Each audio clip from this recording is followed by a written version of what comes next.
जय वाल्मीकि जय वाल्मीकि जय वाल्मीकि जय वाल्मीकि। जो बड़े सोन पर भगवान वाल्मीकि महाराज की जय।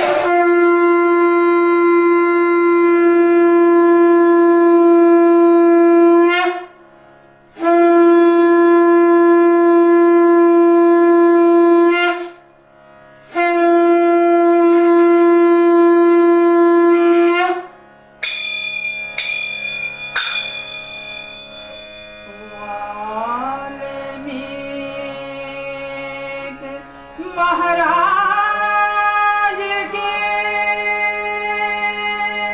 चरण कमल धर्मास श्रेष्ठ गुरु तुम जगत के तीन लोक के नाथ वाल्मीकि जय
वाल्मीकि महाराज की जय।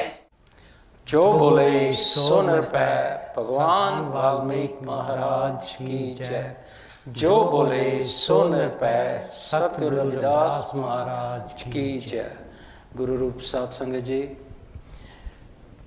ਅਸੀਂ ਇੱਕ ਵਾਰੀ ਫੇਰ ਭਗਵਾਨ ਵਾਲਮੀਕ ਜੀ ਮੰਦਿਰ ਬੈਡਫੋਰਡ ਤੋਂ ਕਾਂਸ਼ੀ ਟੀਵੀ ਦੇ ਮਾਧਿਅਮ ਰਾਹੀਂ ਭਗਵਾਨ ਵਾਲਮੀਕ ਦੀ ਬਾਣੀ ਦੇ ਵਿਚਾਰ ਲੈ ਕੇ ਜੋ ਆਪ ਦੇ ਨਾਲ ਅਸੀਂ ਸਾਂਝੇ ਕਰਾਂਗੇ, ਆਪ ਜੀ ਦੇ ਸਾਹਮਣੇ ਪ੍ਰਸਤੁਤ ਹੋਏ ਹਾਂ। ਇੱਕ ਵਾਰੀ ਫੇਰ ਸਾਡੀ ਟੀਮ ਦੇ ਵਿੱਚ ਮੇਰੇ ਖੱਬੇ ਪਾਸੇ ਸਾਡੇ ਟ੍ਰੈਜਰਰ ਬੀਬੀ ਨਿਰਮਲਾ ਸੋਤੇ ਜੀ ਆਪ ਦੇ ਸਾਹਮਣੇ ਰੂਬਰੂ ਹੈ, ਔਰ ਉਹਨਾਂ ਦੇ ਖੱਬੇ ਪਾਸੇ ਸਾਡੇ ਕਲਚਰਲ ਸੈਕਟਰੀ ਕਰਤਾਰ ਚੰਦ ਜੀ, ਔਰ ਮੈਂ ਤਰਸੇਮ ਕਲਿਆਣ ਆਪ ਦੀ ਸੇਵਾ ਦੇ ਵਿੱਚ ਹਾਜ਼ਰ ਹਾਂ। ਔਰ ਹਮੇਸ਼ਾ ਦੀ ਤਰ੍ਹਾਂ ਸਾਡੇ ਨਾਲ ਤਰਲੋਕ ਗਾਰਿਓ ਜੀ ਕੈਮਰੇ ਦੀ ਸੇਵਾ ਨਿਭਾ ਰਹੇ ਹਨ। ਸੋ ਗੁਰੂ ਪਿਆਰੀ ਸਾਧ ਸੰਗਤ ਜੀ, ਆਓ ਹੁਣ ਆਪਾਂ ਭਗਵਾਨ ਵਾਲਮੀਕ ਜੀ ਦੀ ਬਾਣੀ ਦੇ ਵਿਚਾਰ ਆਪ ਦੇ ਨਾਲ ਸਾਂਝੇ ਕਰੀਏ। ਹਾਂਜੀ ਨਿਰਮਲਾ ਜੀ। ਗੁਰੂ ਪਿਆਰੀ ਸਾਧ ਸੰਗਤ ਜੀ, ਭਗਵਾਨ ਵਾਲਮੀਕ ਜੀ ਸਾਨੂੰ ਉਪਦੇਸ਼ ਕਰਦੇ ਹਨ, ਗਿਆਨਵਾਨ ਪੁਰਸ਼ ਆਤਮ ਗਿਆਨ ਕਰਕੇ ਐਸੇ ਪਦ ਨੂੰ ਪ੍ਰਾਪਤ ਹੁੰਦਾ ਹੈ ਜਿਸ ਦੇ ਪ੍ਰਾਪਤ ਹੋਣ ਨਾਲ ਹੋਰ ਕੁਝ ਪ੍ਰਾਪਤ ਕਰਨ ਯੋਗ ਨਹੀਂ ਰਹਿੰਦਾ। ਆਤਮ ਗਿਆਨ ਦਾ ਕਾਰਨ ਜਿਹੜਾ ਮੋਖ ਉਪਾਏ ਸ਼ਸਤਰ ਹੈ, ਇਸ ਵਿੱਚ ਕਈ ਦ੍ਰਿਸ਼ਟਾਂਤ ਕਹੇ ਹਨ। ਜਿਹੜੀ ਵਸਤੂ ਗੁਪਤ ਹੋਵੇ ਤੇ ਦੇਖਣ ਵਿੱਚ ਨਾ ਆਵੇ, ਉਸ ਦਾ ਨਿਆਂ ਦੇਖਣ ਵਿੱਚ ਹੋਵੇ ਤਾਂ ਉਸ ਨੂੰ ਉਪਮਾ ਨਾਲ ਵਿਧੀ ਪੂਰਵਕ ਸਮਝਾਉਣ ਦਾ ਨਾਮ ਦ੍ਰਿਸ਼ਟਾਂਤ ਹੈ। ਜਗਤ ਕਾਰਜ ਤੇ ਕਾਰਨ ਤੋਂ ਰਹਿਤ ਹੈ ਤਾਂ ਆਤਮਾ ਤੇ ਜਗਤ ਦੀ ਏਕਤਾ ਕਿਵੇਂ ਹੋਵੇ? ਕਾਰਜ ਕਰਨ ਦੀ ਕਲਪਨਾ ਮੂਰਖਾਂ ਨੇ ਕੀਤੀ ਹੈ। ਉਸ ਦੇ ਮਿਟਾਉਣ ਲਈ ਮੈਂ ਸੁਪਨ ਦ੍ਰਿਸ਼ਟਾਂਤ ਕਹਿੰਦੀ ਹਾਂ। ਉਸ ਦੇ ਸਮਝਣ ਨਾਲ ਪੁਰਸ਼ ਦੇ ਮਨ ਦਾ ਸੰਸਾ ਨਾਸ਼ ਹੋ ਜਾਂਦਾ ਹੈ। ਦ੍ਰਿਗ ਤੇ ਦ੍ਰਿਸ਼ ਦਾ ਭੇਦ ਮੂਰਖਾਂ ਨੂੰ ਭਾਸਦਾ ਹੈ। ਉਸ ਦੇ ਦੂਰ ਕਰਨ ਲਈ ਸੁਪਨ ਦ੍ਰਿਸ਼ਟਾਂਤ ਹੈ।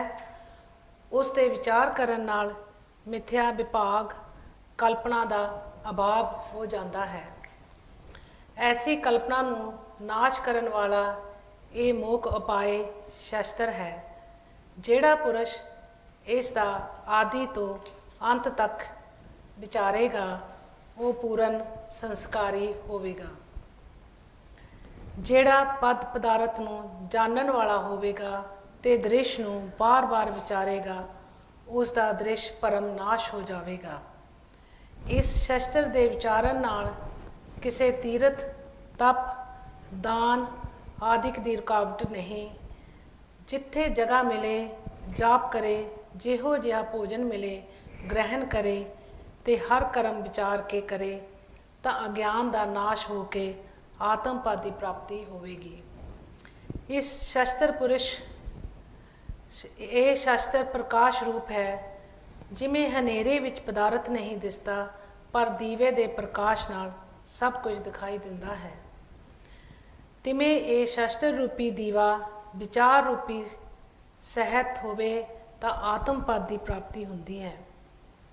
ਆਤਮ ਗਿਆਨ ਵਿਚਾਰ ਤੋਂ ਬਿਨਾ ਬਰ ਜਾਂ ਸਰਾਪ ਨਾਲ ਪ੍ਰਾਪਤ ਨਹੀਂ ਹੁੰਦਾ। ਜਦੋਂ ਵਿਚਾਰ ਕਰਕੇ ਦ੍ਰਿੜ ਅਭਿਆਸ ਕੀਤਾ ਜਾਵੇ ਤਦ ਇਹ ਗਿਆਨ ਪ੍ਰਾਪਤ ਹੁੰਦਾ ਹੈ। ਇਸ ਪਵਿੱਤਰ ਸ਼ਸਤਰ ਨੂੰ ਵਿਚਾਰਨ ਨਾਲ ਜਗਤ ਪਰਮ ਤੇ ਜਗਤ ਭਾਵ ਦੇਖਦੇ ਦੇਖਦੇ ਹੀ ਮਿਟ ਜਾਵੇਗਾ। ਜਿਸ ਤਰ੍ਹਾਂ ਸੱਪ ਦੀ ਮੂਰਤ ਹੁੰਦੀ ਹੈ ਤੇ ਵਿਚਾਰ ਤੋਂ ਬਿਨਾ ਸੱਪ ਹੋਣ ਦਾ ਭਰਮ ਪੈਦਾ ਹੋ ਜਾਂਦਾ ਹੈ, ਪਰ ਜਦੋਂ ਵਿਚਾਰ ਕਰੀਏ ਤਾਂ ਸੱਪ ਹੋਣ ਦਾ ਭਰਮ ਮਿਟ ਜਾਵੇਗਾ। ਇਸ ਤਰ੍ਹਾਂ ਇਹ ਜਗਤ ਪਰਮ ਵਿਚਾਰ ਕਰਨ ਨਾਲ ਨਸ਼ਟ ਹੋ ਜਾਂਦਾ ਹੈ ਤੇ ਜਨਮ ਮਰਨ ਦਾ ਭੈ ਵੀ ਨਿਵ੍ਰਿਤ ਹੋ ਜਾਂਦਾ ਹੈ।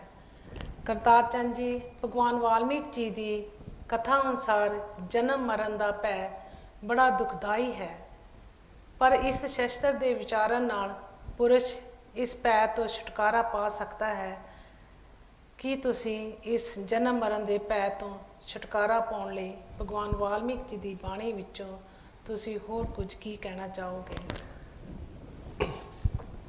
ਹਾਂਜੀ ਗੁਰੂ ਪਿਆਰੀ ਸਾਧ ਸੰਗਤ ਜੀ, ਭਗਵਾਨ ਵਾਲਮੀਕ ਜੀ ਜਨਮ ਮਰਨ ਦਾ ਜੋ ਦੁੱਖ ਹੈ ਉਸ ਨੂੰ ਦੂਰ ਕਰਨ ਲਈ ਸਾਨੂੰ ਉਪਦੇਸ਼ ਕਰਦੇ ਹੋਏ ਆਪਣੀ ਬਾਣੀ ਦੇ ਅੰਦਰ ਲਿਖਦੇ ਹਨ ਕਿ ਜਨਮ ਮਰਨ ਦਾ ਭੈ ਬਹੁਤ ਦੁਖਦਾਈ ਹੈ, ਪਰ ਇਹ ਭੈ ਮੋਖ ਉਪਾਏ ਸ਼ਾਸਤਰ ਦੇ ਵਿਚਾਰ ਕਰਨ ਨਾਲ ਨਾਸ ਹੋ ਜਾਂਦਾ ਹੈ।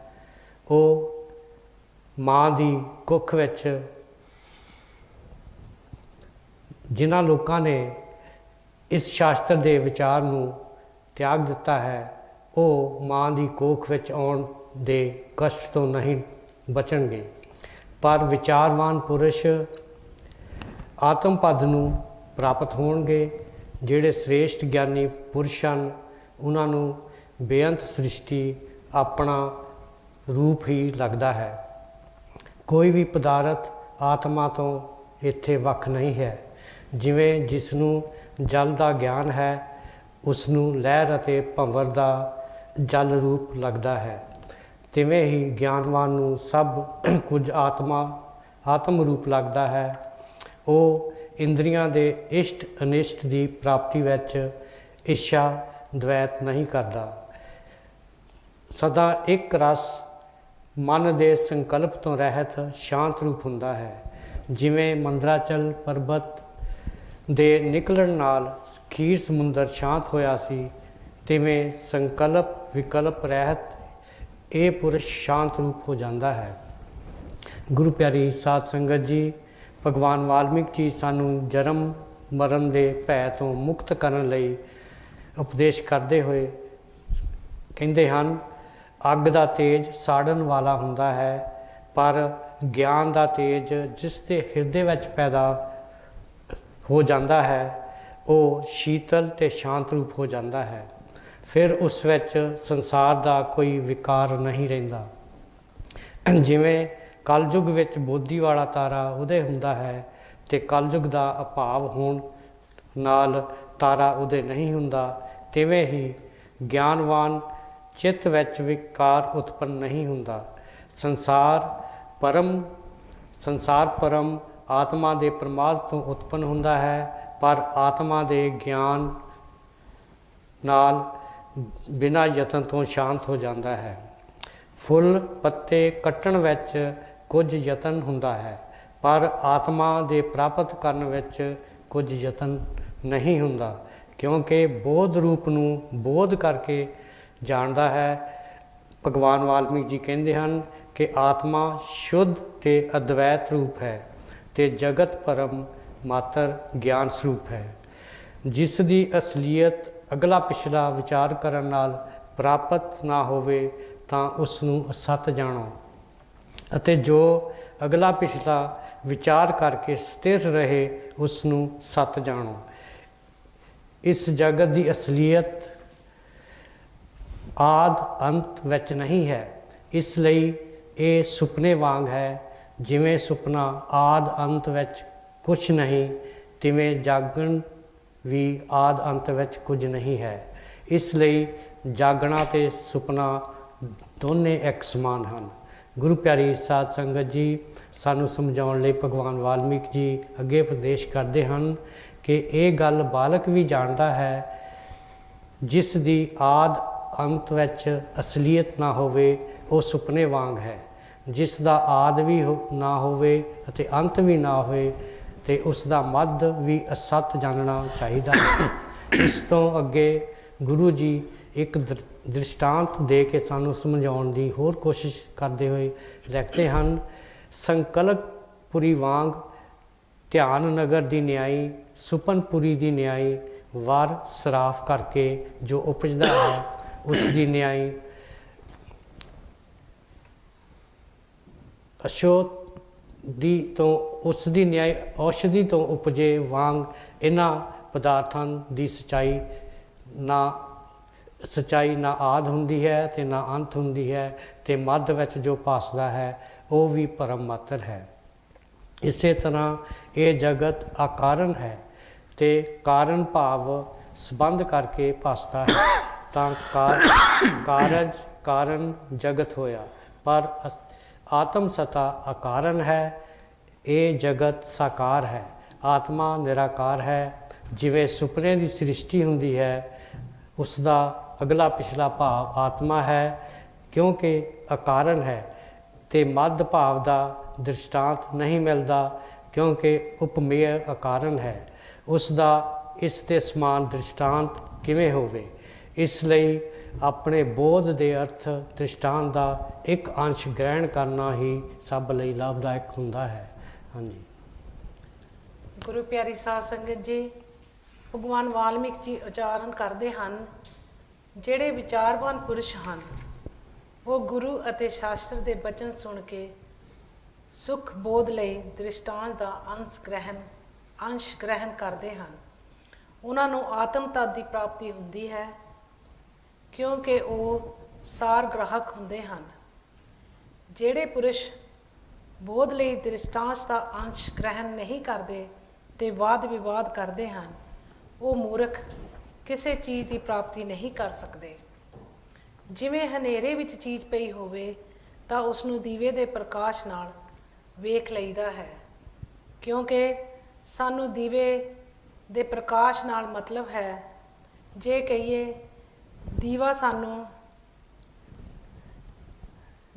ਇਹ ਦੀਵਾ ਕਿਸ ਦਾ ਹੈ, ਤੇਲ ਤੇ ਬੱਤੀ ਕਿਸ ਤਰ੍ਹਾਂ ਦੀ ਹੈ, ਇਹ ਦੀਵਾ ਕਿਸ ਅਸਥਾਨ ਦਾ ਹੈ, ਇਹ ਸਭ ਵਿਅਰਥ ਹੈ। ਸਾਨੂੰ ਸਿਰਫ ਦੀਵੇ ਦੇ ਪ੍ਰਕਾਸ਼ ਅੰਗੀਕਾਰ ਕਰਨਾ ਚਾਹੀਦਾ ਹੈ, ਜਿਸ ਦੀ ਮਦਦ ਨਾਲ ਅਸੀਂ ਹਨੇਰੇ ਵਿੱਚ ਪਈ ਚੀਜ਼ ਨੂੰ ਵੇਖਣ ਵਿੱਚ ਕਾਮਯਾਬ ਹੋਏ ਹਾਂ। ਜਿਸ ਵਾਕ ਤੋਂ ਅਰਥ ਸਿੱਧ ਹੋਵੇ ਤੇ ਜੋ ਅਨੁਭਵ ਨੂੰ ਪ੍ਰਗਟ ਕਰੇ, ਉਹ ਬਚਨ ਅੰਗੀਕਾਰ ਕਰਨੇ ਚਾਹੀਦੇ ਹਨ। ਜਿਹੜਾ ਪੁਰਸ਼ ਆਪਣੇ ਬੋਧ ਤੇ ਨਿਮਿਤ ਬਚਨ ਨੂੰ ਅੰਗੀਕਾਰ ਕਰਦਾ ਹੈ, ਉਹੀ ਸ੍ਰੇਸ਼ਟ ਪੁਰਸ਼ ਹੈ। ਜਿਹੜਾ ਵਾਦ ਦੇ ਨਿਮਿਤ ਗ੍ਰਹਿਣ ਕਰਦਾ ਹੈ, ਉਹ ਮੂਰਖ ਹੈ। ਜਿਹੜਾ ਕੋਈ ਅਭਿਮਾਨ ਨੂੰ ਲੈ ਕੇ ਗ੍ਰਹਿਣ ਕਰਦਾ ਹੈ, ਉਹ ਹਾਥੀ ਵਾਂਗ ਆਪਣੇ ਸਿਰ ਆਪੇ ਹੀ ਮਿੱਟੀ ਪਾਉਂਦਾ ਹੈ। ਇਸ ਨਾਲ ਕੋਈ ਅਰਥ ਸਿੱਧ ਨਹੀਂ ਹੁੰਦਾ। ਜਿਹੜਾ ਆਪਣੇ ਬੋਧ ਦੇ ਨਿਮਿਤ ਬਚਨ ਅੰਗੀਕਾਰ ਕਰਕੇ ਵਿਚਾਰਪੂਰਵਕ ਉਸ ਦਾ ਅਭਿਆਸ ਕਰਦਾ ਹੈ, ਉਸ ਨੂੰ ਹੀ ਆਤਮ ਗਿਆਨ ਦੀ ਪ੍ਰਾਪਤੀ ਹੁੰਦੀ ਹੈ ਅਤੇ ਉਹ ਸ਼ਾਂਤ ਸੁਭਾਅ ਹੋ ਜਾਂਦਾ ਹੈ। ਆਤਮ ਪਦ ਪ੍ਰਾਪਤ ਕਰਨ ਲਈ ਅਭਿਆਸ ਬਹੁਤ ਜ਼ਰੂਰੀ ਹੈ। ਜਦੋਂ ਸ਼ਾਂਤੀ, ਵਿਚਾਰ, ਸੰਤੋਖ ਅਤੇ ਸੰਤ ਸਮਾਗਮ ਤੋਂ ਬੋਧ ਦੀ ਪ੍ਰਾਪਤੀ ਹੁੰਦੀ ਹੈ, ਤਦ ਹੀ ਪੁਰਸ਼ ਪਰਮ ਪਦ ਨੂੰ ਪ੍ਰਾਪਤ ਕਰਦਾ ਹੈ। ਜੋ ਕੋਈ ਦ੍ਰਿਸ਼ਟਾਂਤ ਦਿੰਦਾ ਹੈ, ਉਹ ਇੱਕ ਅੰਸ਼ ਲੈ ਕੇ ਕਹਿੰਦਾ ਹੈ। ਸਰਬਮੁਖ ਕਹਿਣ ਨਾਲ ਅਖੰਡਤਾ ਦਾ ਅਭਾਵ ਹੋ ਜਾਂਦਾ ਹੈ ਤੇ ਸਰਬਮੁਖ ਦ੍ਰਿਸ਼ਟਾਂਤ ਮੁਖ ਨੂੰ ਜਾਣੀਏ ਸੋ ਸਤ ਰੂਪ ਹੁੰਦਾ ਹੈ। ਇੰਜ ਤਾਂ ਨਹੀਂ ਕਿ ਆਤਮਾ ਤਾਂ ਸਤ ਰੂਪ ਹੈ, ਕਾਰਜ ਕਾਰਨ ਤੋਂ ਰਹਿਤ ਸ਼ੁੱਧ ਤੇ ਚੇਤਨ ਰੂਪ ਹੈ। ਉਸ ਨੂੰ ਦੱਸਣ ਲਈ ਕਾਰਜ ਕਾਰਨ ਜਗਤ ਦਾ ਦ੍ਰਿਸ਼ਟਾਂਤ ਹੈ। ਕਿਵੇਂ ਦਈਏ? ਬੁੱਧੀਮਾਨ ਦੀ ਦ੍ਰਿਸ਼ਟਾਂਤ ਇੱਕ ਅੰਸ਼ ਨੂੰ ਗ੍ਰਹਿਣ ਕਰਦੇ ਹਨ। ਸ੍ਰੇਸ਼ਟ ਪੁਰਸ਼ ਆਪਣੇ ਬੋਧ ਲਈ ਸਾਰ ਨੂੰ ਗ੍ਰਹਿਣ ਕਰਦੇ ਹਨ। ਜਿਵੇਂ ਕਿਸੇ ਭੁੱਖੇ ਨੂੰ ਚਾਵਲ ਪਾਕ ਪ੍ਰਾਪਤ ਹੋਵੇ ਤਾਂ ਭੋਜਨ ਕਰਨ ਦਾ ਪ੍ਰਯੋਜਨ ਹੈ, ਤਿਵੇਂ ਹੀ ਜਗਿਆਸੂ ਨੂੰ ਵੀ ਇਹੋ ਚਾਹੀਦਾ ਹੈ ਕਿ ਆਪਣੇ ਬੋਧ ਤੇ ਨਿਮਿਤ ਸਾਰ ਨੂੰ ਗ੍ਰਹਿਣ ਕਰਕੇ ਵਾਦ ਵਿਵਾਦ ਨਾ ਕਰੇ ਤੇ ਉਸ ਦੀ ਉਤਪਤੀ ਤੇ ਸਥਿਤੀ ਦਾ ਵਾਦ ਵਿਵਾਦ ਕਰਨਾ ਵਿਅਰਥ ਹੈ। ਕਲਿਆਣ ਜੀ ਭਗਵਾਨ ਵਾਲਮੀਕ ਜੀ ਦੀ ਬਾਣੀ ਅਨੁਸਾਰ ਉਹ ਕਿਹੜਾ ਵਾਦ ਹੈ ਜੋ ਅਨੁਭਵ ਨੂੰ ਪ੍ਰਗਟ ਕਰਦਾ ਹੈ? ਕੀ ਤੁਸੀਂ ਇਸ ਵਿਚਾਰ ਨੂੰ ਸੰਗਤਾਂ ਅੱਗੇ ਸਾਂਝਾ ਕਰ ਸਕਦੇ ਹੋ? ਹਾਂਜੀ ਗੁਰੂ ਪਿਆਰੀ ਸਾਧ ਸੰਗਤ ਜੀ, ਭਗਵਾਨ ਵਾਲਮੀਕ ਜੀ ਆਪਣੀ ਬਾਣੀ ਵਿੱਚ ਉਪਦੇਸ਼ ਕਰਦੇ ਹਨ, ਵਾਕ ਉਹ ਹੈ ਜੋ ਅਨੁਭਵ ਨੂੰ ਪ੍ਰਗਟ ਕਰੇ। ਜੋ ਵਾਕ ਅਨੁਭਵ ਨੂੰ ਨਾ ਪ੍ਰਗਟ ਕਰੇ ਉਸ ਦਾ ਤਿਆਗ ਕਰ ਦੇਣਾ ਚਾਹੀਦਾ ਹੈ। ਜੋ ਕਦੀ ਇਸਤਰੀ ਦਾ ਵਾਕ ਆਤਮ ਅਨੁਭਵ ਨੂੰ ਪ੍ਰਤੱਖ ਕਰਨ ਵਾਲਾ ਹੈ ਤਾਂ ਉਸ ਨੂੰ ਗ੍ਰਹਿਣ ਕਰ ਲੈਣਾ ਚਾਹੀਦਾ ਹੈ, ਤੇ ਜੋ ਪਰਮ ਗੁਰੂ ਦੇ ਵੇਦ ਦੇ ਵਾਕ ਹੋਣ ਪਰ ਅਨੁਭਵ ਪ੍ਰਗਟ ਨਾ ਕਰਨ ਤਾਂ ਉਹਨਾਂ ਦਾ ਵੀ ਤਿਆਗ ਕਰ ਦੇਣਾ ਚਾਹੀਦਾ ਹੈ। ਜਦੋਂ ਤੱਕ ਵਿਸਰਾਮ ਪ੍ਰਾਪਤ ਨਹੀਂ ਹੁੰਦਾ ਉਹਨਾਂ ਚਿਰ ਵਿਚਾਰ ਕਰਨੀ ਚਾਹੀਦੀ ਹੈ। ਵਿਚਾਰ ਦਾ ਨਾਮ ਤੁਰਿਆ ਪਦ ਹੈ। ਜਿਵੇਂ ਮੰਦਰਾਚਲ ਦੇ ਨਿਕਲਣ ਨਾਲ ਖੀਰ ਸਮੁੰਦਰ ਸ਼ਾਂਤ ਹੋਇਆ ਸੀ, ਤਿਵੇਂ ਵਿਸ਼ਰਾਮ ਦੀ ਪ੍ਰਾਪਤੀ ਹੋਣ ਕਰਕੇ ਅਕਸ਼ੇ ਸ਼ਾਂਤੀ ਪ੍ਰਾਪਤ ਹੁੰਦੀ ਹੈ। ਗੁਰੂ ਪਿਆਰੇ ਸਾਧ ਸੰਗਤ ਜੀ, ਭਗਵਾਨ ਵਾਲਮੀਕ ਜੀ ਸਮਝਾਉਂਦੇ ਹਨ ਕਿ ਤੁਰਿਆ ਪਦ ਸੰਯੁਗ ਪੁਰਸ਼ ਨੂੰ ਸ਼ਰੂਤੀ ਸਿਮਰਤੀ ਗੁਰੂ ਤੇ ਸ਼ਾਸਤਰ ਦੇ ਉਕਤ ਕਰਮ ਕਰਨ ਨਾਲ ਕੁਝ ਪ੍ਰਯੋਜਨ ਸਿੱਧ ਨਹੀਂ ਹੁੰਦਾ ਤੇ ਨਾ ਕਰਨ ਨਾਲ ਕੁਝ ਹੇਰ ਫੇਰ ਨਹੀਂ ਹੁੰਦਾ। ਉਹ ਸੰਦੇਹ ਹੋਵੇ ਭਾਵੇਂ ਵਿਦੇਹ ਹੋਵੇ, ਗ੍ਰਹਿਸਥੀ ਹੋਵੇ ਭਾਵੇਂ ਵਿਰਕਤ, ਉਸ ਨੂੰ ਕੁਝ ਕਰਨਾ ਨਹੀਂ ਹੈ। ਉਹ ਪੁਰਸ਼ ਸੰਸਾਰ ਸਮੁੰਦਰ ਤੋਂ ਪਾਰ ਹੋ ਚੁੱਕਾ ਹੈ। ਉਪਮੇਵ ਦੀ ਉਪਮਾ ਇੱਕ ਅੰਸ਼ ਤੋਂ ਗ੍ਰਹਿਣ ਕਰਕੇ ਜਾਣਦਾ ਹੈ ਤਦ ਬੋਧ ਦੀ ਪ੍ਰਾਪਤੀ ਹੁੰਦੀ ਹੈ। ਬੋਧ ਤੋਂ ਬਿਨਾਂ ਮੁਕਤੀ ਨੂੰ ਨਹੀਂ ਪ੍ਰਾਪਤ ਹੁੰਦਾ। ਉਹ ਵਿਅਰਥ ਵਾਦ ਕਰਦਾ ਹੈ। ਗੁਰੂ ਪਿਆਰੀ ਸਾਧ ਸੰਗਤ ਜੀ, ਭਗਵਾਨ ਵਾਲਮੀਕ ਜੀ ਸਮਝਾਉਂਦੇ ਹਨ, ਸ਼ੁੱਧ ਸਰੂਪ ਆਤਮ ਸਤਾ ਜਿਸ ਦੇ ਹਿਰਦੇ ਵਿੱਚ ਬਿਰਾਜਮਾਨ ਹੈ, ਜੇ ਉਹ ਉਸ ਨੂੰ ਤਿਆਗ ਕੇ ਹੋਰ ਵਿਕਲਪ ਉਠਾਉਂਦਾ ਹੈ, ਉਹ ਚੋਗ ਚੱਕੂ ਤੇ ਮੂਰਖ ਹੈ। ਪ੍ਰਤੱਖ ਪ੍ਰਮਾਣ ਮੰਨਣ ਯੋਗ ਹੈ, ਕਿਉਂਕਿ ਅਨੁਮਾਨ ਤੇ ਅਰਥ ਉਤਪਤੀ ਆਦਿ ਪ੍ਰਮਾਣਾਂ ਤੋਂ ਇਸ ਦੀ ਸੱਤਾ ਪ੍ਰਗਟ ਹੁੰਦੀ ਹੈ। ਜਿਵੇਂ ਸਭ ਨਦੀਆਂ ਦਾ ਸਵਾਮੀ ਸਮੁੰਦਰ ਹੈ, ਤਿਵੇਂ ਸਭ ਪ੍ਰਮਾਣਾਂ ਦਾ ਸਵਾਮੀ ਪ੍ਰਤੱਖ ਪ੍ਰਮਾਣ ਹੈ। ਉਹ ਪ੍ਰਤੱਖ ਕੀ ਹੈ, ਉਸ ਦੇ ਬਾਰੇ ਭਗਵਾਨ ਵਾਲਮੀਕ ਜੀ ਸਾਨੂੰ ਅੱਗੇ ਜਾ ਕੇ ਸਮਝਾਉਂਦੇ ਹਨ। ਸੋ ਸੁਣੀਏ, ਜੋ ਅੱਖ ਰੂਪੀ ਗਿਆਨ ਸੰਵਿਤ ਸੰਵੇਦਨ ਹੈ, ਉਸ ਅੱਖ ਤੋਂ ਵਿਦਮਾਨ ਹੁੰਦਾ ਹੈ, ਉਸ ਦਾ ਨਾਮ ਪ੍ਰਤੱਖ ਪ੍ਰਮਾਣ ਹੈ। ਉਹਨਾਂ ਪ੍ਰਮਾਣਾਂ ਨੂੰ ਵਿਸ਼ੇ ਕਰਨ ਵਾਲਾ ਜੀਵ ਹੈ। ਆਪਣੇ ਵਾਸਤਵ ਸਰੂਪ ਦੇ ਅਗਿਆਨ ਕਰਕੇ ਅਨਾਤਮਾ ਰੂਪੀ ਦ੍ਰਿਸ਼ ਬਣਿਆ ਹੈ। ਉਸ ਵਿੱਚ ਅਹਮ ਕਿਰਤੀ ਕਰਕੇ ਅਭਿਮਾਨ ਹੋਇਆ ਹੈ। ਅਭਿਮਾਨ ਤੋਂ ਸਭ ਦ੍ਰਿਸ਼ ਹੁੰਦਾ ਹੈ। ਇਸ ਤੇ ਹੈ ਉਪਾਦੇ ਬੁੱਧੀ ਹੁੰਦੀ ਹੈ ਤੇ ਈਰਖਾ ਮੋਹ ਕਰਕੇ ਸੜਦਾ ਹੈ। ਆਪਣੇ ਆਪ ਨੂੰ ਕਰਤਾ ਮੰਨ ਕੇ ਬਾਹਰ ਮੁਖੀ ਹੋਇਆ ਭਟਕਦਾ ਹੈ। ਜਦੋਂ ਵਿਚਾਰ ਕਰਕੇ ਸੰਵੇਦਨ ਅੰਤਰਮੁਖੀ ਹੋਵੇ, ਤਦੋਂ ਆਤਮ ਪਦ ਪ੍ਰਤੱਖ ਹੋ ਕੇ ਨਿਜ ਭਾਵ ਨੂੰ ਪ੍ਰਾਪਤ ਹੁੰਦਾ ਹੈ। ਜਿਵੇਂ ਸੁਪਨੇ ਤੋਂ ਜਾਗ ਕੇ ਸੁਪਨੇ ਦਾ ਸਰੀਰ ਤੇ ਦ੍ਰਿਸ਼ ਭਰਮ ਨਸ਼ਟ ਹੋ ਜਾਂਦਾ ਹੈ, ਤਿਵੇਂ ਆਤਮਾ ਦੇ ਪ੍ਰਤੱਖ ਹੋਣ ਨਾਲ ਸਭ ਭਰਮ ਮਿਟ ਜਾਂਦਾ ਹੈ ਤੇ ਸ਼ੁੱਧ ਆਤਮ ਸਤਾ ਭਾਸਦੀ ਹੈ। ਗੁਰੂ ਪਿਆਰੀ ਸਾਧ ਸੰਗਤ ਜੀ, ਭਗਵਾਨ ਵਾਲਮੀਕ ਜੀ ਇਹ ਦ੍ਰਿਸ਼ ਤੇ ਦ੍ਰਿਸ਼ਾ ਦੱਸਦੇ ਹਨ ਕਿ ਦ੍ਰਿਸ਼ ਤੇ ਦ੍ਰਿਸ਼ਾ ਮਿਥਿਆ ਹੈ। ਜੋ ਦ੍ਰਿਸ਼ਟਾ ਹੈ ਸੋ ਦ੍ਰਿਸ਼ ਹੁੰਦਾ ਹੈ, ਤੇ ਜੋ ਦ੍ਰਿਸ਼ ਹੈ ਸੋ ਦ੍ਰਿਸ਼ਟਾ ਹੁੰਦਾ ਹੈ। ਇਹ ਪਰਮ ਮਿਥਿਆ ਆਕਾਸ਼ ਰੂਪ ਹੈ। ਜਿਵੇਂ ਪਵਨ ਵਿੱਚ ਸੰਪੰਨ ਸ਼ਕਤੀ ਹੁੰਦੀ ਹੈ, ਤਿਵੇਂ ਆਤਮਾ ਵਿੱਚ ਸੰਵੇਦਨ ਰਹਿੰਦੀ ਹੈ। ਜਦੋਂ ਸੰਵੇਦਨ ਸੰਪੰਨ ਰੂਪੀ ਹੁੰਦੀ ਹੈ, ਤਦੋਂ ਦ੍ਰਿਸ਼ ਰੂਪ ਹੋ ਕੇ ਸਥਿਤ ਹੁੰਦੀ ਹੈ। ਜਿਵੇਂ ਸੁਪਨੇ ਵਿੱਚ ਅਨੁਭਵ ਸਤਾ ਦ੍ਰਿਸ਼ ਰੂਪ ਹੋ ਕੇ ਸਥਿਤ ਹੁੰਦੀ ਹੈ। ਇਸ ਲਈ ਸਭ ਆਤਮ ਸਤਾ ਹੈ।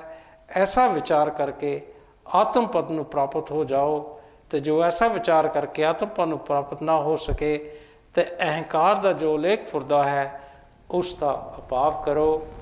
ਗੁਰੂ ਪਿਆਰੀ ਸਾਧ ਸੰਗਤ ਜੀ, ਅਸੀਂ ਬ੍ਰੇਕ ਵੱਲ ਆ ਰਹੇ ਹਾਂ। ਬ੍ਰੇਕ ਤੋਂ ਬਾਅਦ ਇੱਕ ਵਾਰੀ ਫਿਰ ਅਸੀਂ ਆਪ ਦੇ ਨਾਲ ਜੁੜਾਂਗੇ। ਜੋ ਬੋਲੇ ਸੋ ਨਿਰਭੈ, ਭਗਵਾਨ ਵਾਲਮੀਕ ਮਹਾਰਾਜ ਕੀ ਜੈ। ਜੋ ਬੋਲੇ ਸੋ ਨਿਰਭੈ, ਸਤਿਗੁਰੂ ਰਵਿਦਾਸ ਮਹਾਰਾਜ ਕੀ ਜੈ। जय वाल्मीकि जय वाल्मीकि जय वाल्मीकि जय वाल्मीकि। जो बोले सो निरपै भगवान वाल्मीकि महाराज की जय। जो बोले सो निरपै सतगुरु रविदास महाराज की जय। गुरु रूप साध संगत जी, ब्रेक तो पहलों असी भगवान वाल्मीकि जी का बहुत ही अहम उपदेश सारे जीवां लई जो उन्हां दी बाणी योग विशेष महारामायण दे विच उन्होंने दर्ज किया है, वो सब संगत लिए पेश कर रहे थे। उस तो बाद भगवान वाल्मीकि जी सानू समझाते हैं कि जदों शुद्ध बोध नूं तुसीं प्राप्त होंगे तदों ऐसी चेष्टा होवेगी कि तुहानूं ज्ञान प्राप्त होवेगा और उस ज्ञान दे नाल तुसीं मुक्ति प्राप्त करोगे।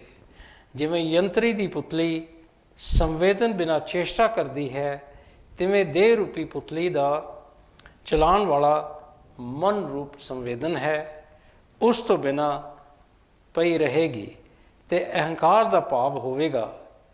इसलिए भगवान वाल्मीकि जी समझाते हैं कि यतन करके इस पद नूं पाउण दा अभ्यास करो जो नित शुद्ध आत्मा है। बहुत ही खास उपदेश साढ़े लिए भगवान वाल्मीकि जी ने अपनी बाणी दे विच दर्ज किया है, जिस विच वो समझाते हैं प्रालबद्ध शब्द नूं त्याग के अपना पुरुषार्थ करो ते आत्म पद नूं प्राप्त करो।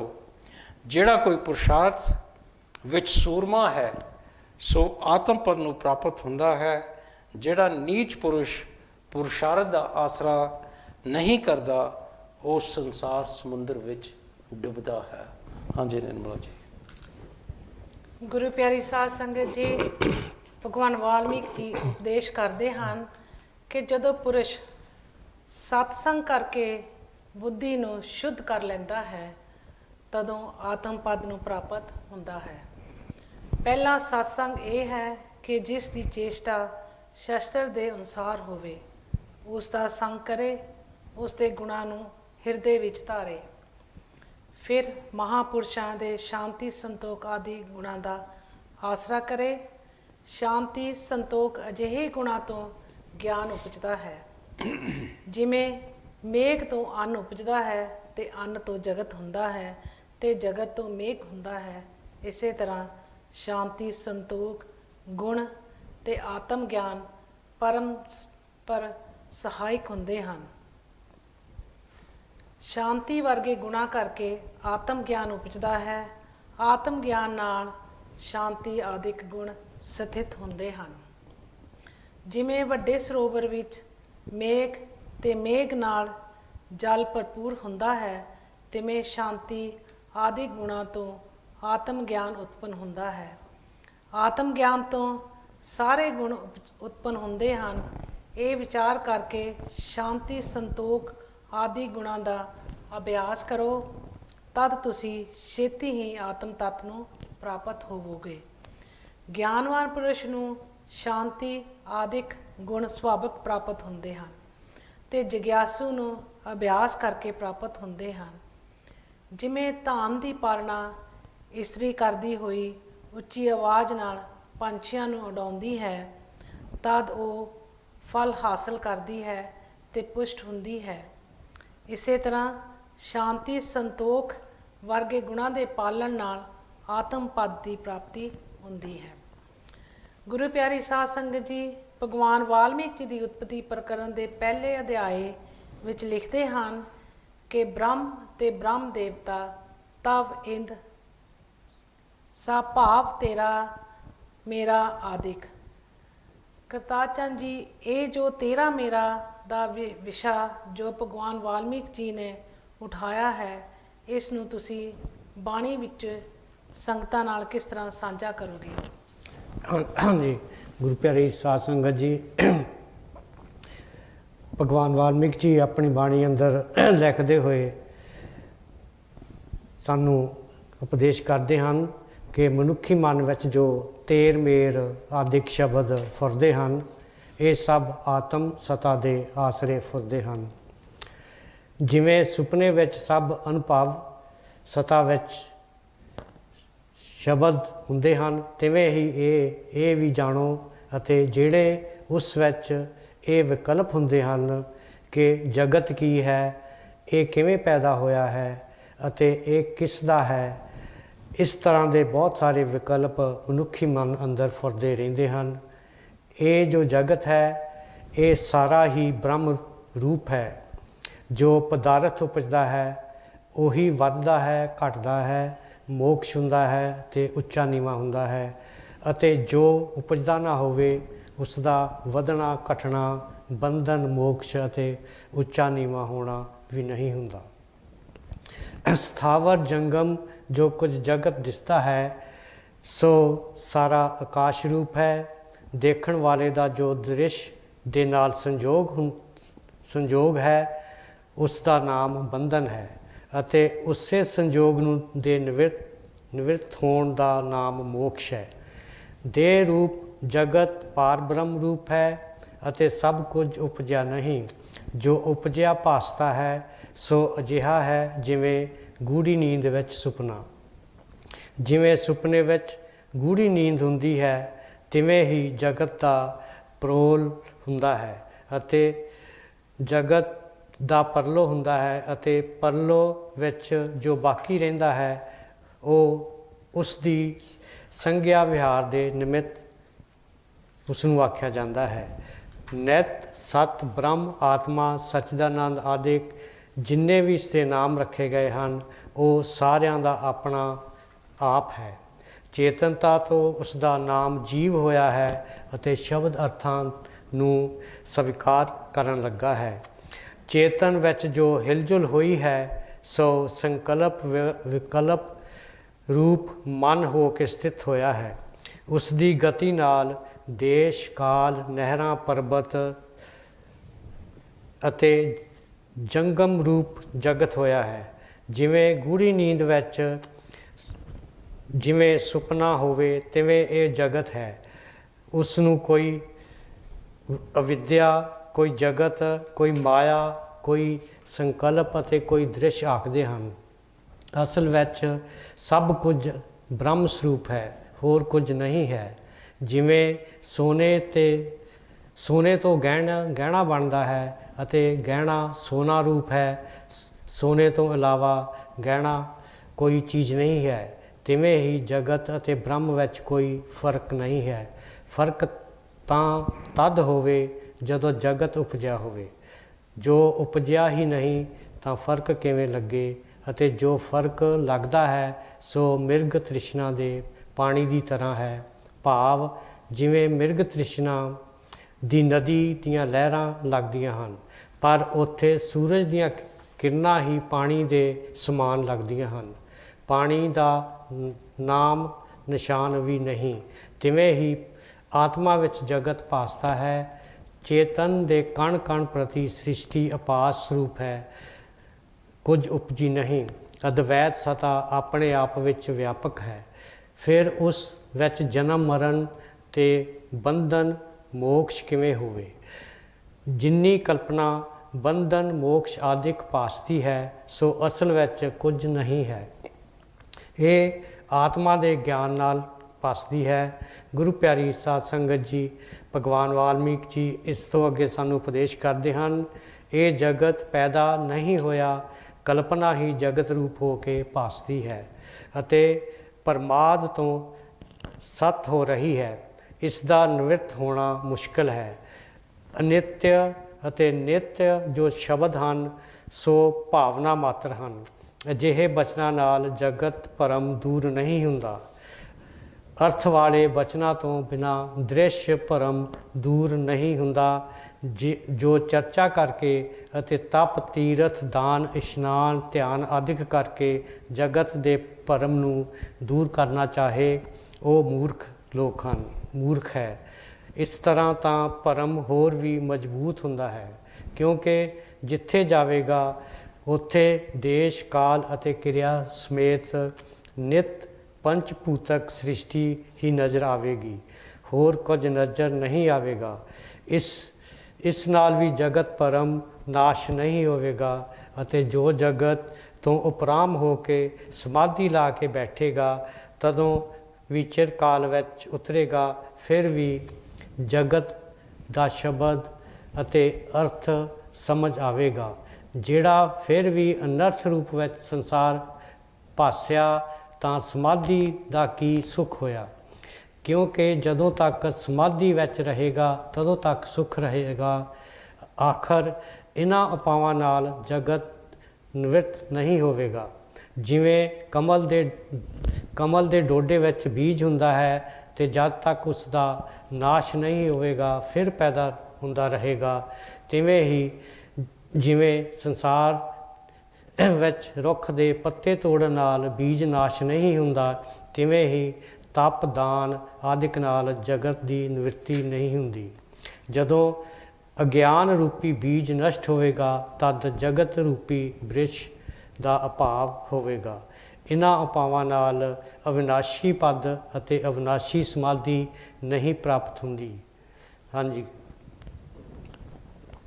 ਗੁਰੂ ਪਿਆਰੀ ਸਾਧ ਸੰਗਤ ਜੀ, ਭਗਵਾਨ ਵਾਲਮੀਕ ਜੀ ਜਗਤ ਭਰਮ ਦੀ ਨਿਵਰਤੀ ਬਾਰੇ ਸਾਨੂੰ ਸਮਝਾਉਣ ਲਈ ਲਿਖਦੇ ਹਨ। ਤਪ ਸਮਾਧੀ ਆਦਿਕ ਨਾਲ ਸੰਸਾਰ ਭਰਮ ਦੂਰ ਨਹੀਂ ਹੁੰਦਾ। ਜਿਵੇਂ ਕਾਜੀ ਨਾਲ ਭੁੱਖ ਕਿਸੇ ਦੀ ਦੂਰ ਨਹੀਂ ਹੁੰਦੀ, ਤਿਵੇਂ ਹੀ ਤਪ ਤੇ ਸਮਾਧੀ ਨਾਲ ਚਿੱਤ ਦੀ ਵਿਰਤੀ ਇਕਾਗਰ ਹੁੰਦੀ ਹੈ, ਪਰ ਸੰਸਾਰ ਭਰਮ ਨਿਵਰਤ ਨਹੀਂ ਹੁੰਦਾ। ਜਦ ਤੱਕ ਚਿੱਤ ਸਮਾਧੀ ਵਿੱਚ ਜੁੜਿਆ ਰਹਿੰਦਾ ਹੈ ਤਦ ਤੱਕ ਸੁੱਖ ਹੁੰਦਾ ਹੈ, ਅਤੇ ਜਦੋਂ ਉਦੇ ਹੁੰਦਾ ਹੈ ਤਦੋਂ ਫਿਰ ਵੱਖ-ਵੱਖ ਪ੍ਰਕਾਰ ਦੇ ਸ਼ਬਦ ਅਤੇ ਅਰਥਾਂ ਵਾਲਾ ਸੰਸਾਰ ਵਾਸਦਾ ਹੈ। ਅਗਿਆਨ ਤੋਂ ਜਗਤ ਵਾਸਦਾ ਹੈ ਅਤੇ ਵਿਚਾਰ ਕਰਨ ਨਾਲ ਦੂਰ ਹੁੰਦਾ ਹੈ। ਜਿਵੇਂ ਬੱਚੇ ਨੂੰ ਆਪਣੀ ਅਗਿਆਨਤਾ ਨਾਲ ਪਰਛਾਵੇਂ ਵਿੱਚ ਬੇਤਾਲ ਦੀ ਕਲਪਨਾ ਹੁੰਦੀ ਹੈ ਅਤੇ ਗਿਆਨ ਨਾਲ ਦੂਰ ਹੋ ਜਾਂਦੀ ਹੈ, ਤਿਵੇਂ ਹੀ ਇਹ ਜਗਤ ਅਵਿਚਾਰ ਨਾਲ ਵਾਸਦਾ ਹੈ ਤੇ ਵਿਚਾਰ ਨਾਲ ਦੂਰ ਹੋ ਜਾਂਦਾ ਹੈ। ਅਸਲ ਵਿੱਚ ਜਗਤ ਉਪਜਿਆ ਹੀ ਨਹੀਂ, ਝੂਠ ਰੂਪ ਹੈ। ਜੇ ਸਰੂਪ ਤੋਂ ਉਪਜਿਆ ਹੁੰਦਾ ਤਾਂ ਨਿਵਰਤ ਨਹੀਂ ਹੁੰਦਾ, ਪਰ ਇਹ ਤਾਂ ਵਿਚਾਰ ਨਾਲ ਨਿਵਰਤ ਹੁੰਦਾ ਹੈ। ਜੋ ਵਸਤੂ ਸੱਚ ਹੁੰਦੀ ਹੈ ਉਸ ਦੀ ਨਿਵਰਤੀ ਨਹੀਂ ਹੁੰਦੀ, ਜੋ ਝੂਠ ਹੈ ਉਹ ਸਥਿਰ ਨਹੀਂ ਰਹਿੰਦੀ। ਗੁਰੂ ਪਿਆਰੀ ਸਾਧ ਸੰਗਤ ਜੀ, ਭਗਵਾਨ ਵਾਲਮੀਕ ਜੀ ਅੱਗੇ ਲਿਖਦੇ ਹਨ ਕਿ ਸਤ ਸਰੂਪ ਆਤਮਾ ਦਾ ਅਭਾਵ ਕਦੀ ਨਹੀਂ ਹੁੰਦਾ ਅਤੇ ਝੂਠ ਰੂਪ ਜਗਤ ਸਥਿਰ ਨਹੀਂ ਹੁੰਦਾ। ਜਗਤ ਆਤਮਾ ਵਿੱਚ ਆਭਾਸ ਰੂਪ ਹੈ, ਆਰੰਭ ਅਤੇ ਪਰਿਣਾਮ ਤੋਂ ਕੁਝ ਉਪਜਿਆ ਨਹੀਂ। ਜਿੱਥੇ ਚੇਤਨ ਨਹੀਂ ਹੁੰਦਾ ਉੱਥੇ ਸ੍ਰਿਸ਼ਟੀ ਵੀ ਨਹੀਂ ਹੁੰਦੀ, ਕਿਉਂਕਿ ਸ੍ਰਿਸ਼ਟੀ ਆਭਾਸ ਰੂਪ ਹੈ, ਆਤਮਾ ਸ਼ੀਸ਼ਾ ਰੂਪ ਹੈ। ਉਸ ਵਿੱਚ ਬੇਅੰਤ ਸ੍ਰਿਸ਼ਟੀਆਂ ਪ੍ਰਤੀਬਿੰਬਤ ਹੁੰਦੀਆਂ ਹਨ। ਸ਼ੀਸ਼ੇ ਵਿੱਚ ਪ੍ਰਤੀਬਿੰਬ ਦੀ ਵੀ ਤਦ ਹੁੰਦਾ ਹੈ ਜਦੋਂ ਦੂਸਰਾ ਨੇੜੇ ਹੁੰਦਾ ਹੈ, ਪਰ ਆਤਮਾ ਦੇ ਨੇੜੇ ਦੂਜਾ ਹੋਰ ਕੋਈ ਪ੍ਰਤੀਬਿੰਬ ਨਹੀਂ ਹੁੰਦਾ, ਕਿਉਂਕਿ ਆਭਾਸ ਰੂਪ ਹੈ। ਇੱਕੋ ਹੀ ਆਤਮਾ ਸੱਤਾ ਚੇਤਨਤਾ ਤੋਂ ਦਵੈਤ ਵਾਂਗ ਹੋ ਕੇ ਵਾਸਦੀ ਹੈ, ਪਰ ਕੁਝ ਬਣਿਆ ਨਹੀਂ। ਜਿਵੇਂ ਫੁੱਲ ਵਿੱਚ ਖੁਸ਼ਬੂ ਹੁੰਦੀ ਹੈ, ਤਿਲਾਂ ਵਿੱਚ ਤੇਲ ਹੁੰਦਾ ਹੈ ਤੇ ਅੱਗ ਵਿੱਚ ਗਰਮੀ ਹੁੰਦੀ ਹੈ। ਮਨ ਦੀ ਕਲਪਨਾ ਵਿੱਚ ਸ੍ਰਿਸ਼ਟੀ ਹੁੰਦੀ ਹੈ, ਤਿਵੇਂ ਹੀ ਆਤਮਾ ਵਿੱਚ ਜਗਤ ਹੈ। ਜਿਵੇਂ ਮਨ ਦੀ ਕਲਪਨਾ ਦੀ ਸ੍ਰਿਸ਼ਟੀ ਵੱਖ ਨਹੀਂ ਹੁੰਦੀ, ਤਿਵੇਂ ਇਹ ਜਗਤ ਆਤਮਾ ਤੋਂ ਵੱਖ ਨਹੀਂ। ਕਲਿਆਣ ਜੀ ਭਗਵਾਨ ਵਾਲਮੀਕ ਜੀ ਨੇ ਇਸ ਵਿਸ਼ੇ ਨੂੰ ਚੰਗੀ ਤਰ੍ਹਾਂ ਸਮਝਾਉਣ ਲਈ ਆਕਾਸ਼ਚਿਜ ਬ੍ਰਾਹਮਣ ਦੀ ਕਥਾ ਦਰਜ ਕੀਤੀ ਹੈ। ਇਹ ਜੋ ਕਥਾ ਹੈ ਕੀ ਤੁਸੀਂ ਸੰਗਤਾਂ ਨਾਲ ਸਾਂਝੀ ਕਰ ਸਕਦੇ ਹੋ? ਹਾਂਜੀ। ਗੁਰੂ ਪਿਆਰੀ ਸਾਧ ਸੰਗਤ ਜੀ,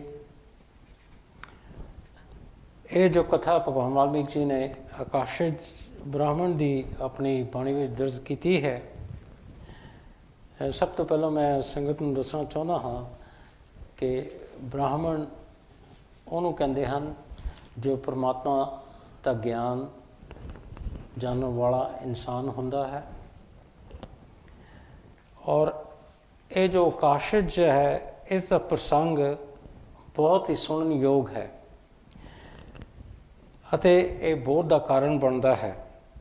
ਉਸ ਨੂੰ ਤੁਸੀਂ ਧਿਆਨ ਦੇ ਨਾਲ ਸੁਣੋ। ਆਕਾਸ਼ਿਤ ਨਾਮ ਦਾ ਇੱਕ ਬ੍ਰਾਹਮਣ ਪਰਮਾਤਮਾ ਤੋਂ ਪੈਦਾ ਹੋਇਆ। ਉਹ ਧਰਮੀ, ਸਦਾ ਆਤਮਾ ਵਿੱਚ ਲੀਨ ਰਹਿੰਦਾ ਸੀ, ਭਲੀ ਪ੍ਰਕਾਰ ਪੂਜਾ ਦੀ ਪਾਲਣਾ ਕਰਦਾ ਸੀ ਅਤੇ ਚਿਰੰਜੀਵੀ ਸੀ। ਤਦੋਂ ਮੌਤ ਸੋਚਣ ਲੱਗੀ ਕਿ ਮੈਂ ਵਿਨਾਸ਼ੀ ਹਾਂ ਅਤੇ ਜੋ ਜੀਵ ਉਪਜਦੇ ਨੇ ਉਹਨਾਂ ਨੂੰ ਮਾਰਦੀ ਹਾਂ, ਪਰ ਇਸ ਬ੍ਰਾਹਮਣ ਨੂੰ ਨਹੀਂ ਮਾਰ ਸਕਦੀ। ਜਿਵੇਂ ਪੱਥਰ ਉੱਤੇ ਤਲਵਾਰ ਦੀ ਧਾਰ ਚਲਾਉਣ ਨਾਲ ਖਰਾਬ ਹੋ ਜਾਂਦੀ ਹੈ, ਤਿਵੇਂ ਹੀ ਮੇਰੀ ਤਾਕਤ ਇਸ ਬ੍ਰਾਹਮਣ ਉੱਤੇ ਖਰਾਬ ਹੋ ਜਾਂਦੀ ਹੈ। ਅਜਿਹਾ ਸੋਚ ਕੇ ਮੌਤ ਬ੍ਰਾਹਮਣ ਨੂੰ ਭੋਜਨ ਕਰਨ ਵਾਸਤੇ ਉੱਠੀ ਅਤੇ ਜਿਵੇਂ ਸ੍ਰੇਸ਼ਟ ਪੁਰਸ਼ ਆਪਣੇ ਸਹੀ ਆਚਾਰ ਕਰਮ ਨੂੰ ਨਹੀਂ ਤਿਆਗਦੇ, ਤਿਵੇਂ ਮੌਤ ਆਪਣੇ ਵੀ ਕਰਮਾਂ ਨੂੰ ਵਿਚਾਰ ਕੇ ਤੁਰੀ। ਜਦੋਂ ਬ੍ਰਾਹਮਣ ਦੇ ਘਰ ਵਿੱਚ ਮੌਤ ਨੇ ਪ੍ਰਵੇਸ਼ ਕੀਤਾ ਤਾਂ ਜਿਵੇਂ ਪਰਲੋ ਕਾਲ ਵਿੱਚ ਮਹਾ ਤੇਜ ਸੰਯੁਕਤ ਅੱਗ ਸਾਰਿਆਂ ਪਦਾਰਥਾਂ ਨੂੰ ਸਾੜਨ ਲੱਗਦੀ ਹੈ, ਤਿਵੇਂ ਹੀ ਅੱਗ ਇਸ ਨੂੰ ਸਾੜਨ ਨੂੰ ਉੱਠੀ ਅਤੇ ਅਗਾਂਹ ਦੌੜ ਕੇ ਜਿੱਥੇ ਆਕਾਸ਼ਿਤ ਬ੍ਰਾਹਮਣ ਬੈਠਾ ਸੀ ਗ੍ਰਹਿ ਵਿੱਚ ਜਾ ਕੇ ਫੜਨ ਲੱਗੀ। ਪਰ ਜਿਵੇਂ ਵੱਡਾ ਤਾਕਤਵਰ ਪੁਰਸ਼ ਵੀ ਹੋਰ ਦੇ ਸੰਕਲਪ ਰੂਪ ਪੁਰਖ ਨੂੰ ਨਹੀਂ ਫੜ ਸਕਦਾ, ਤਿਵੇਂ ਹੀ ਮੌਤ ਬ੍ਰਾਹਮਣ ਨੂੰ ਨਾ ਫੜ ਸਕੀ। ਤਦ ਉਸਨੇ ਧਰਮਰਾਜ ਦੇ ਗ੍ਰਹਿ ਵਿੱਚ ਜਾ ਕੇ ਆਖਿਆ, ਮਹਾਰਾਜ, ਜਿਹੜਾ ਕੋਈ ਉਪਜਿਆ ਹੈ ਉਸ ਨੂੰ ਮੈਂ ਜ਼ਰੂਰ ਭੋਜਨ ਕਰਦੀ ਹਾਂ, ਪਰ ਇੱਕ ਬ੍ਰਾਹਮਣ ਜੋ ਆਕਾਸ਼ ਤੋਂ ਉਪਜਿਆ ਹੈ ਉਸ ਨੂੰ ਮੈਂ ਵਸ ਵਿੱਚ ਨਹੀਂ ਕਰ ਸਕੀ। ਇਹ ਕੀ ਕਾਰਨ ਹੈ? ਜਮ ਕਹਿਣ ਲੱਗਾ, ਹੇ ਮੌਤ, ਤੂੰ ਕਿਸੇ ਨੂੰ ਨਹੀਂ ਮਾਰ ਸਕਦੀ। ਜੋ ਕੋਈ ਮਰਦਾ ਹੈ ਉਹ ਆਪਣੇ ਕਰਮਾਂ ਅਨੁਸਾਰ ਮਰਦਾ ਹੈ। ਉਸ ਨੂੰ ਮਾਰਨ ਨੂੰ ਤੂੰ ਵੀ ਸਮਰਥ ਹੈ, ਪਰ ਜਿਸ ਦਾ ਕੋਈ ਕਰਮ ਨਹੀਂ ਉਸ ਨੂੰ ਮਾਰਨ ਨੂੰ ਤੂੰ ਸਮਰਥ ਨਹੀਂ ਹੈ। ਇਸ ਕਰਕੇ ਤੂੰ ਇਸ ਬ੍ਰਾਹਮਣ ਦੇ ਕਰਮ ਖੋਜ। ਜਦੋਂ ਤੂੰ ਕਰਮ ਪਾਵੇਂਗੀ ਤਦ ਉਸ ਨੂੰ ਮਾਰ ਸਕੇਂਗੀ, ਨਹੀਂ ਤਾਂ ਸਮਰਥ ਨਹੀਂ ਹੋਵੇਂਗੀ। ਗੁਰੂ ਪਿਆਰੀ ਸਾਧ ਸੰਗਤ ਜੀ, ਭਗਵਾਨ ਵਾਲਮੀਕ ਜੀ ਸਮਝਾਉਂਦੇ ਹਨ, ਜਦੋਂ ਇਸ ਤਰ੍ਹਾਂ ਜਮ ਨੇ ਕਿਹਾ ਤਦ ਕਰਮ ਖੋਜਣ ਵਾਸਤੇ ਮੌਤ ਚੱਲ ਪਈ। ਕਰਮ ਵਾਸਨਾ ਦਾ ਨਾਮ ਹੈ। ਉੱਥੇ ਜਾ ਕੇ ਬ੍ਰਾਹਮਣ ਦੇ ਕਰਮਾਂ ਨੂੰ ਲੱਭਣ ਲੱਗੀ ਅਤੇ 10 ਦਿਸ਼ਾਵਾਂ ਵਿੱਚ ਪਤਾਲ, ਸਮੁੰਦਰ, ਬਾਗ ਅਤੇ ਟਾਪੂ ਆਦਿਕ ਸਭ ਸਥਾਨ ਵੇਖਦੀ ਰਹੀ, ਪਰ ਬ੍ਰਾਹਮਣ ਦੇ ਕਰਮਾਂ ਦਾ ਦਰਸ਼ਨ ਕਿਤੇ ਨਾ ਮਿਲਿਆ।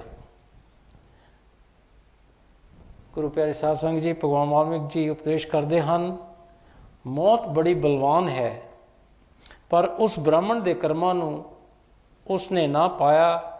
ਤਦ ਫਿਰ ਧਰਮਰਾਜ ਕੋਲ ਗਈ, ਜੋ ਸਾਰੇ ਸੰਸ਼ੇ ਨਾਸ਼ ਕਰਨ ਵਾਲੇ ਅਤੇ ਗਿਆਨ ਸਰੂਪ ਹੈ, ਅਤੇ ਉਹਨਾਂ ਨੂੰ ਕਹਿਣ ਲੱਗੀ, ਹੇ ਸੰਸ਼ੇ ਦੂਰ ਕਰਨ ਵਾਲੇ, ਇਸ ਬ੍ਰਾਹਮਣ ਦੇ ਕਰਮ ਮੈਨੂੰ ਕਿਤੇ ਨਹੀਂ ਦਿਸਦੇ। ਮੈਂ ਬਹੁਤ ਪ੍ਰਕਾਰ ਨਾਲ ਪਾਲਿਆ ਹੈ। ਜਿਹੜੇ ਦੇਹਧਾਰੀ ਹਨ ਉਹ ਸਾਰੇ ਕਰਮਾਂ ਨਾਲ ਜੁੜੇ ਹੋਏ ਹਨ, ਪਰ ਉਸ ਦਾ ਕਰਮ ਕੋਈ ਨਹੀਂ। ਇਸ ਦਾ ਕੀ ਕਾਰਨ ਹੈ? ਜਮ ਕਹਿਣ ਲੱਗੇ, ਹੇ ਮੌਤ, ਇਸ ਬ੍ਰਾਹਮਣ ਦੀ ਉਤਪਤੀ ਸ਼ੁੱਧ ਪਾਰ ਬ੍ਰਹਮ ਤੋਂ ਹੋਈ ਹੈ, ਜਿੱਥੇ ਕੋਈ ਕਾਰਨ ਨਹੀਂ ਸੀਗਾ। ਜੋ ਕਾਰਨ ਬਿਨਾ ਜਾਪਦਾ ਹੈ ਉਹ ਈਸ਼ਵਰ ਰੂਪ ਹੈ। ਇਹ ਬ੍ਰਾਹਮਣ ਵੀ ਸ਼ੁੱਧ ਪਾਰ ਬ੍ਰਹਮ ਰੂਪ ਹੈ ਅਤੇ ਇਸ ਦਾ ਚੇਤਨ ਹੀ ਸਰੀਰ ਹੈ। ਇਸ ਦਾ ਕਰਮ ਕੋਈ ਨਹੀਂ ਤੇ ਨਾ ਕੋਈ ਕਿਰਿਆ ਹੈ। ਆਪਣੇ ਸਰੂਪ ਨਾਲ ਆਪ ਇਸ ਦਾ ਹੋਣਾ ਹੋਇਆ ਹੈ। ਇਸ ਕਾਰਨ ਇਸ ਦਾ ਨਾਮ ਸਵੈੰਭੂ ਹੈ ਤੇ ਸਦਾ ਆਪ ਵਿੱਚ ਵਿਆਪਕ ਹੈ। ਇਸ ਨੂੰ ਜਗਤ ਕੁਝ ਨਹੀਂ ਜਾਪਦਾ, ਸਦਾ ਅਦਵੈਤ ਹੈ। ਗੁਰੂ ਪਿਆਰੀ ਸਾਧ ਸੰਗਤ ਜੀ, ਅੱਜ ਦੇ ਇਸ ਪ੍ਰੋਗਰਾਮ ਦਾ ਸਾਡਾ ਸਮਾਂ ਖਤਮ ਹੋ ਗਿਆ ਹੈ, ਪਰ ਅਸੀਂ ਇਹ ਜੋ ਆਕਾਸ਼ਿਤ ਬ੍ਰਾਹਮਣ ਦੀ ਜੋ ਕਥਾ ਭਗਵਾਨ ਬਾਬਾ ਜੀ ਦੀ ਬਾਣੀ ਵਿੱਚ ਦਰਜ ਕੀਤੀ ਹੈ, ਇੱਥੋਂ ਹੀ ਫਿਰ ਅਗਲੀ ਵਾਰ ਆਪ ਦੇ ਸਾਹਮਣੇ ਪ੍ਰਸਤੁਤ ਹੋ ਕੇ ਪੂਰੀ ਕਰਾਂਗੇ, ਜੋ ਅੱਗੇ ਚੱਲ ਕੇ ਮੌਤ ਔਰ ਯਮ ਦਾ ਜੋ ਵਾਰਤਾਲਾਪ ਹੋਇਆ ਉਸ 'ਤੇ ਅਸੀਂ ਆ ਕੇ ਆਪ ਦੇ ਨਾਲ ਵਿਚਾਰ ਸਾਂਝੇ ਕਰਾਂਗੇ। ਜੋ ਬੋਲੇ ਸੋ ਨਿਰਭੈ, ਭਗਵਾਨ ਵਾਲਮੀਕ ਮਹਾਰਾਜ ਕੀ ਜੈ। ਜੋ ਬੋਲੇ ਸੋ ਨਿਰਭੈ, ਸਤਿਗੁਰ ਰਵਿਦਾਸ ਮਹਾਰਾਜ ਕੀ ਜੈ। ਵਾਲਮੀਕ ਜੀ ਦੀ ਸਿਫਤ ਨਾ ਲਿਖੀ ਜਾਵੇ, ਸੱਤਾ ਸਗਰਾ ਦੀ ਭਾਵੇਂ ਸ਼ਾਹੀ ਹੋਵੇ। ਮਾਦ ਲੋਕ ਦੇ ਰਿਸ਼ਵਤ ਰਖਤ ਜਿਨੇ,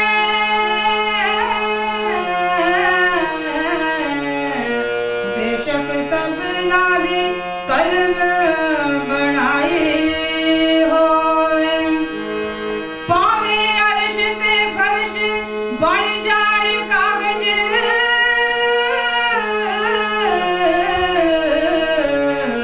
ਉਹਨਾਂ ਉੱਤੇ ਨਾ ਪੂਰੀ ਲਿਖਾਈ ਹੋਵੇ।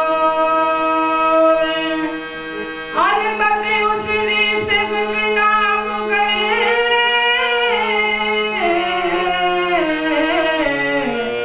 ਜਿਹਦੀ ਰੱਬ ਨੇ ਸਿਫਤ ਕਰਾਈ ਹੋਵੇ, ਜਿਹਦੀ ਰੱਬ ਨੇ ਸਿਫਤ ਕਰਾਈ ਹੋਵੇ। ਅਰਸ਼ਾਂ ਤੋਂ ਡਿਗਿਆ ਦਾ ਸਤਿਗੁਰ ਹੀ ਸਹਾਰਾ ਏ। ਅਰਸ਼ਾਂ ਤੋਂ ਡਿਗਿਆ ਦਾ ਸਤਿਗੁਰ ਹੀ ਸਹਾਰਾ ਏ। ਅਰਸ਼ਾਂ ਤੋਂ ਡਿਗਿਆ ਦਾ ਸਤਿਗੁਰ ਹੀ ਸਹਾਰਾ ਏ। ਜੇ ਵਕਤ ਨੇ ਚਾਰਾ ਨਹੀਂ, ਕੋਈ ਹੋਰ ਨਾ ਚਾਰਾ ਏ। ਅਰਸ਼ਾਂ ਤੋਂ ਡਿਗਿਆ ਦਾ ਸਤਿਗੁਰ ਹੀ ਸਹਾਰਾ ਏ। ਅਰਸ਼ਾਂ ਤੋਂ ਡਿਗਿਆ ਦਾ ਸਤਿਗੁਰ ਹੀ ਸਹਾਰਾ ਏ। ਜੇ ਵਕਤ ਨੇ ਚਾਰਾ ਨਹੀਂ, ਕੋਈ ਹੋਰ ਨਾ ਚਾਰਾ ਏ। ਅਰਸ਼ਾਂ ਤੋਂ ਡਿਗਿਆ ਦਾ ਸਤਿਗੁਰ ਹੀ ਸਹਾਰਾ ਏ। ਅਰਸ਼ਾਂ ਤੋਂ ਡਿਗਿਆ ਦਾ ਸਤਿਗੁਰ ਹੀ ਸਹਾਰਾ ਏ।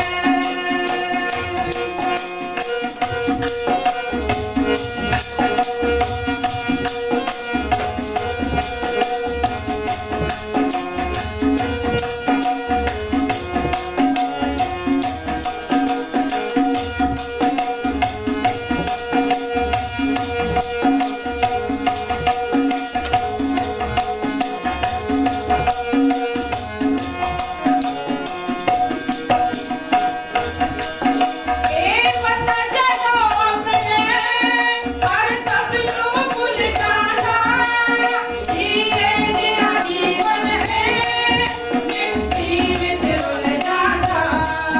ਇਹ ਪਤਾ ਜਦੋਂ ਆਪਣੇ ਕਰ ਸਭ ਨੂੰ ਭੁੱਲ ਜਾਂਦਾ, ਜੀਏ ਜਿਹਾ ਜੀਵਨ ਹੈ ਮਿੱਟੀ ਵਿੱਚ ਰੁਲ ਜਾਂਦਾ। ਬੰਦਗੀ ਤੋਂ ਬਿਨਾ ਬੰਦਾ, ਬੰਦਗੀ ਤੋਂ ਬਿਨਾ ਬੰਦਾ, ਬੰਦਗੀ ਤੋਂ ਬਿਨਾ ਬੰਦਾ ਬੇਕਾਰ ਨਿਕਾਰਾ ਏ। ਬੇਵਕਤ ਨੇ ਚਾਰਾ ਨਹੀਂ, ਕੋਈ ਹੋਰ ਨਾ ਚਾਰਾ ਏ। ਅਰਸ਼ਾਂ ਤੋਂ ਡਿਗਿਆ ਦਾ ਸਤਿਗੁਰ ਹੀ ਸਹਾਰਾ ਏ। ਅਰਸ਼ਾਂ ਤੋਂ ਡਿਗਿਆ ਦਾ ਸਤਿਗੁਰ ਹੀ ਸਹਾਰਾ ਏ।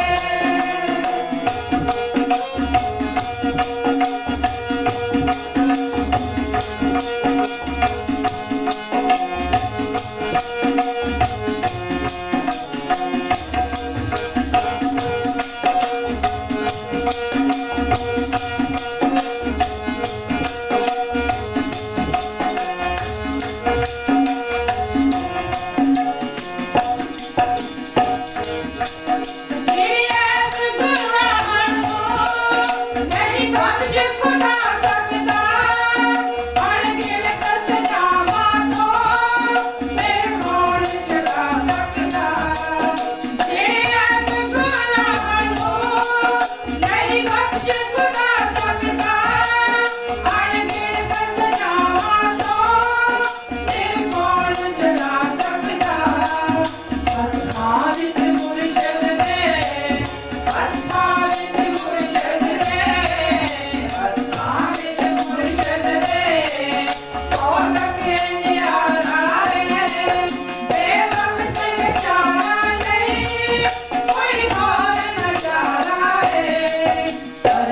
ਤੋੜ